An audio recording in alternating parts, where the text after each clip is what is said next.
Hello दोस्तों, welcome back to the Nestor ITI. और मध्य प्रदेश के युवाओं के लिए एक और नई अपडेट हम लेकर आ चुके हैं। दोस्तों, आज की जो अपडेट है वो शासकीय आईटीआई में भर्ती के संबंध में रहने वाली है। आपको पता है कि मध्य प्रदेश में शासकीय आईटीआई में मेहमान प्रवक्ता मतलब गेस्ट फैकल्टी के आवेदन यहाँ पर प्रारंभ है। यदि आप लोगों ने अभी तक आवेदन नहीं किया तो देखिए दोस्तों, इसके जो आवेदन है 21 जुलाई से प्रारंभ हो चुके हैं, 4 अगस्त तक चलने वाले, मतलब लास्ट डेट यहाँ पर रहने वाली। तो आप लोग कर दें आवेदन। ठीक है, तो अब आवेदन आप लोग कर रहे हैं। बहुत सारे आवेदक का सवाल है कि सारे हमें कुछ ना कुछ प्रॉब्लम आ रही है फॉर्म भरने में। तो वो क्या क्या समस्या आ रही है वो इस वीडियो में बात करने वाले हैं, ताकि आपका सही तरीके से जो मेरिट सूची उसमें नाम यहाँ पे आ जाए। ठीक है ना। तो हम एक एक पॉइंट पे यहाँ पे बात कर लेते हैं। आप लोगों से दोस्तों मेरा एक निवेदन रहता है, चैनल पे नए चैनल को लें सब्सक्राइब और वीडियो कर दें लाइक, ताकि मध्य प्रदेश की तक इन्फॉर्मेशन या भर्ती की जानकारी आपको यहाँ से मिल सके। देखिए, पहला सवाल है आप देखोगे, सर हम लोगों का फॉर्म फिल हो गया है, मतलब हम लोगों ने फॉर्म भर लिया है, अब हमें आगे क्या करना है। ठीक है ना, क्या करें हम। देखिए, जिन आवेदकों का फॉर्म सही तरीके से फिल हो गया, कोई प्रॉब्लम नहीं है, कोई गलती नहीं हुई, उन आवेदकों को किसी भी शासकीय आईटीआई में जाकर, ठीक है ना, जो भी आपकी नजदीक आईटीआई पड़ती है शासकीय आईटीआई, ठीक है, आपको प्राइवेट नहीं आना, आपको जाना शासकीय आईटीआई में।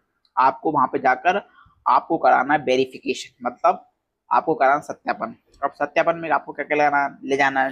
देखिए, जैसे आप लोगों ने 10वीं की इन्फॉर्मेशन फिल करी है तो आपको 10वीं का अंक लेके जाना है। आप लोगों ने या तो क्वालिफिकेशन में आईटीआई डाला हुआ है या डिप्लोमा डाला हुआ है, डिग्री डाला हुआ है, तो वो आपको लेके जाना पड़ेगा। यदि आपने एक्सपीरियंस भरा हुआ है तो वो आपको लेके जाना पड़ेगा।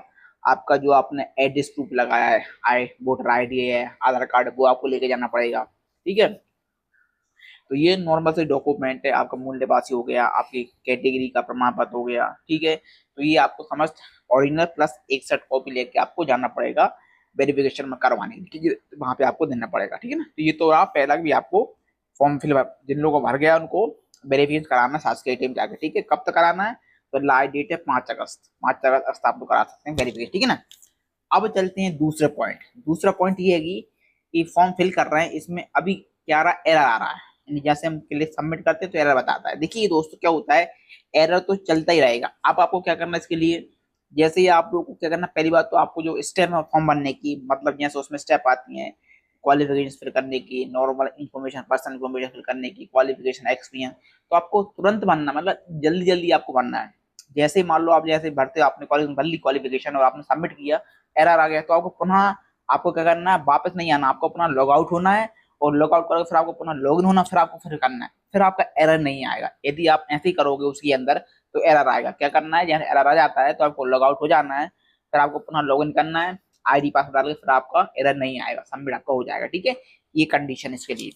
नेक्स्ट क्वेश्चन है कि सर फॉर्म हमारा लॉक हो गया, फॉर्म हमारा लॉक हो गया कि मान लो हमने चॉइस फिलिंग नहीं कर पाई या कुछ गलती हो गई, अब हम उसको अनलॉक कैसे करना है। देखिए दोस्तों, अनलॉक होता है दो तरीके से। कैसे होता है अनलॉक, पहले तो होता है कि जहां पर आप जाओगे वेरिफिकेशन कराने के लिए, जो ट्रेनिंग ऑफिसर आपका वेरिफिकेशन करेगा उनकी लॉगिन से होगा।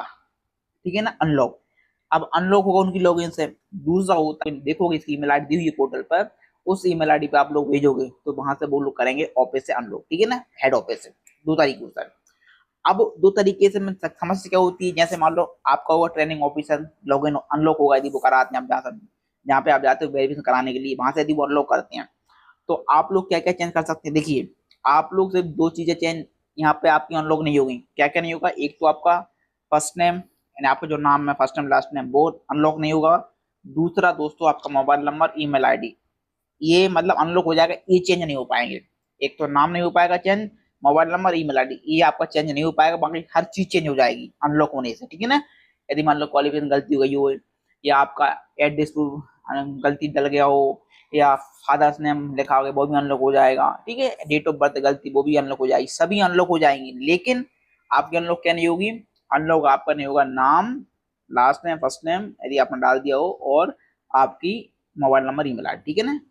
अब दूसरा यदि उसको भी अनलॉक कराना है तो उसके संबंध में आपको ईमेल आईडी है, इस ईमेल आईडी पे आपको भेज देना है अपना एप्लीकेशन नंबर लिखकर, पासवर्ड लिखकर, आप और आपका जो भी समस्या वो लिखकर, भाई ये समस्या। ठीक है, तो वहां से अनलॉक हो जाएगा।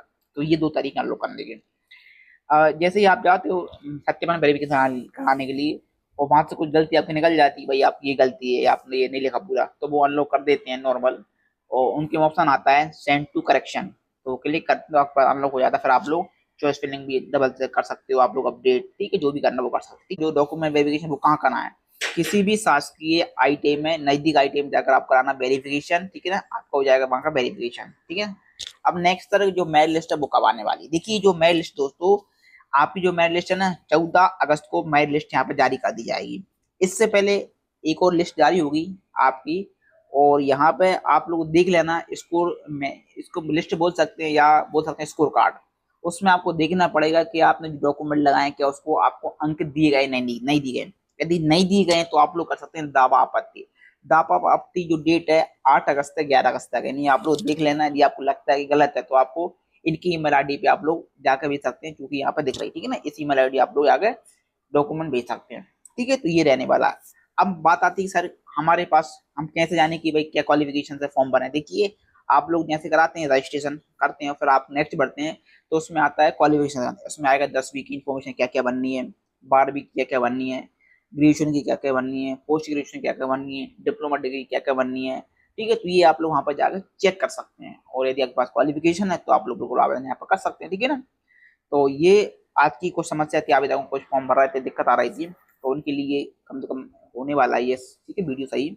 और उनको लगता है कि कुछ और प्रॉब्लम है तो आप लोग जो हमारा टेलीग्राम है उसकी हम लिंक दे देंगे वीडियो के डिस्क्रिप्शन में, या इंस्टाग्राम की लिंक दे देंगे, तो आप लोग हमें कमेंट कर सकते हैं, जो भी समस्या सभी का आपका समाधान होगा। दूसरा सवाल है आवेदकों के, सर हम पहले हम 24 में 23 में देख पाते थे कि कितने रजिस्ट्रेशन हुए हैं, कितने वेरिफिकेशन हुए हैं, लेकिन अभी तक तो था, लेकिन इन्होंने वो जो ऑप्शन बढ़ा दिया है, मतलब ना ही आप देख सकते कितने वेरिफिकेशन है अभी, और कितने लॉक हो चुके हैं, कितने रिजेक्ट हो चुके हैं, वो भी आप लोग अभी नहीं, हो सकता है कुछ आगे दिनों में ये अपडेट कर दें, लेकिन अभी वेबसाइट पे यहाँ पर नहीं दिख रहा है, ठीक है ना। तो आप लोग जाकर करने, कोई भी दिक्कत आती है आप लोग कमेंट कर सकते हैं। दूसरा, जिन आवेदकों को एप्लीकेशन फॉर्म बनना नहीं आ रहा है, कैसे फॉर्म बनना है, इस संबंध में हमने वीडियो बना दिया है, पिछले आप लोग देख लें वीडियो, आपको कैसे फॉर्म बनना है, कि आपको गलती नहीं करनी वो आप लोग देख लें। अब बहुत से आवेदक रजिस्ट्रेशन कर रहे हैं तो वो क्या करते हैं, पहले नंबर पर एप्लीकेशन को लॉक कर देते हैं, उसमें ऑप्शन आता है एप्लीकेशन लॉक, आपको वो नहीं करना है। आपको क्या करना है,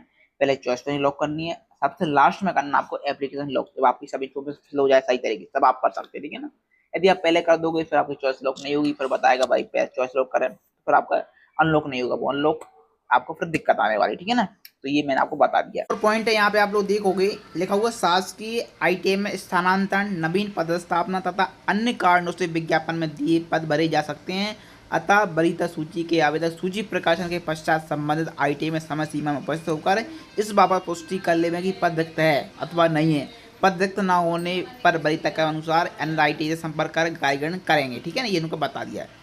दूसरा सवाल था कि सर जो सैलरी क्या मिलती है, जो सैलरी मिलती है आपको 20,000 रुपये प्रति माह आपको मिलती है, मतलब ऐसे डिवाइड होता है, उपस्थिति कुल दिवस और माह के कुल दिवस में आपका भाग होता है, गुणा होता है 20,000 का, तो आपकी सैलरी वो यहाँ पर निकल जाती है। इसके पश्चात आपका जो कब तक रहता है, 11 माह तक रहता है, या 70 समाप्ति तक आपका ये आपको यहाँ पर रखा जाता है, ठीक है ना।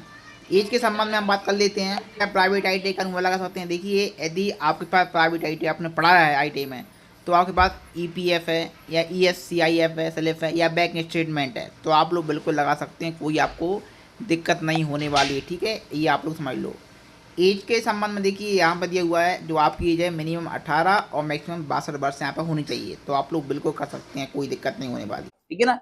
तो दोस्तों आज की इन्फॉर्मेशन थी, चलिए फिर मिलते हैं नेक्स्ट वीडियो में के साथ। आप सभी लोगों को वीडियो अच्छा लगा तो वीडियो को लाइक करें, शेयर करें, और चैनल पर नए चैनल को सब्सक्राइब, ताकि मध्य प्रदेश की टेक इन्फॉर्मेशन या भर्ती की जानकारी आपको यहाँ से मिल सके।